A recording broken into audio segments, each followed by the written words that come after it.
In the first month after the fractures began, the city learned to live with the weird. People posted videos of a knight galloping down a broken highway, a dog foiling a robbery, a strange valley made of eggs, and drones that just glitched out of existence. They joked about it, made memes, and scrolled on by. But when the lights went out, the laughter stopped. The nightmares started.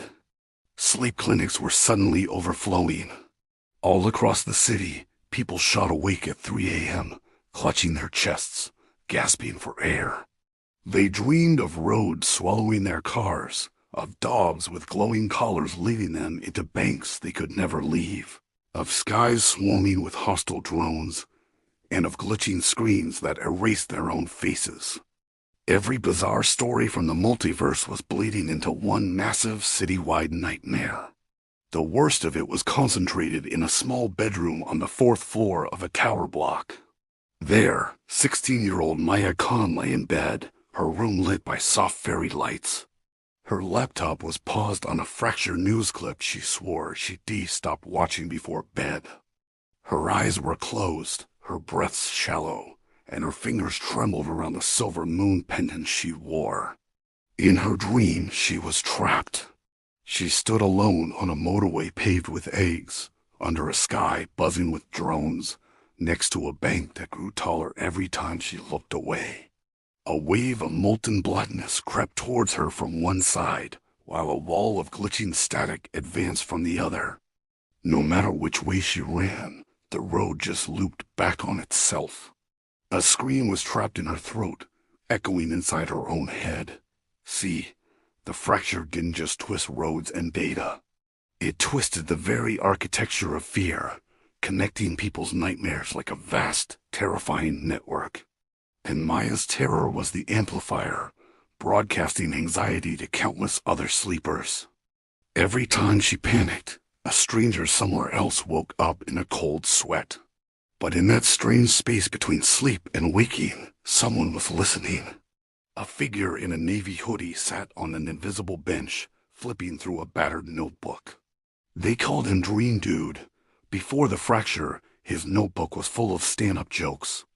Now, those punchlines were his tools, a way to rewrite fear, one absurd twist at a time. He could hear the city's nightmares like distant thunder, but tonight, one signal spiked above the rest, bright, jagged, and terrified. It was Maya's. He closed his notebook, stood up, and stepped through a shimmering doorway that looked just like her bedroom door. Back in the nightmare, the egg motorway cracked under Maya's feet. Suddenly, a pair of fluffy, cloud-shaped slippers appeared beside her. A hand gently tapped her shoulder.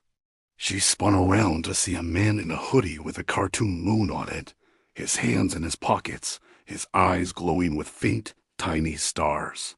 He looked completely out of place and totally unbothered. "This your first multiverse panic mashup?" he asked casually. "You've got the full sampler platter going on here." Maya just stared. "Who are you?" "Name's Dream Dude," he said. "I fix bad dreams, mostly by making them weird." The black wave surged closer. The drones buzzed louder. Maya grabbed his sleeve. "It's not just my dream," she stammered. "I feel like I'm dragging other people in with me." "You are," he said gently, "not on purpose. Your heart's like a broadcasting tower." He glanced around. "Good news. If fear can stitch it together, comedy can pull it apart." He clicked his fingers. The drones overhead swelled up, and then deflated into giant, squeaky helium balloons. The molten waves slowed, turned into gooey, overcooked gravy, and started to smell like burnt toast. The eggs under their feet popped into neon yellow bouncy balls. The terrifying bank suddenly sprouted a giant clown nose and a sign that read, "Closed for being ridiculous." The horror just drained away, replaced by pure silliness. Maya started laughing, half in shock. "What are you doing?" "Fighting nightmares," Dream Dude said. "Step 1, make the monster look silly. Step 2, let you laugh at it." He plucked a tiny, jittering orb of shadow from the air. This is pure nightmare juice. I can turn it into courage, or confidence, or a giant rubber chicken. He squeezed the orb, and it popped, showering them in a warm, fizzy feeling. Maya's shoulders finally relaxed. He then showed her flickering images of herself, doom-scrolling news clips, and horror stories. "You're carrying too many stories at once," he said softly, and with another snap of his fingers, the images floated away. They didn't vanish, they just became background noise. "What about everyone else?" Maya asked.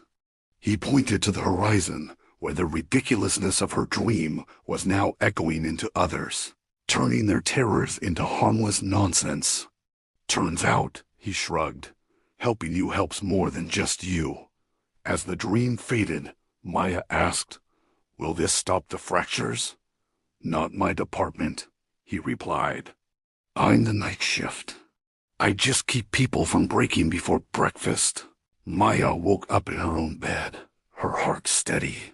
For the first time in weeks, she took a long, deep breath and didn't feel like she was drowning.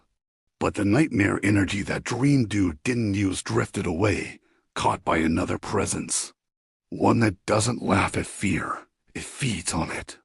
It watches people push through the night on caffeine and panic, and it whispers, "You don't need sleep at all."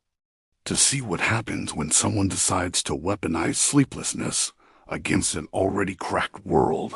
Make sure you're subscribed for episode 9, The City That Forgot to Sleep. Thanks for watching.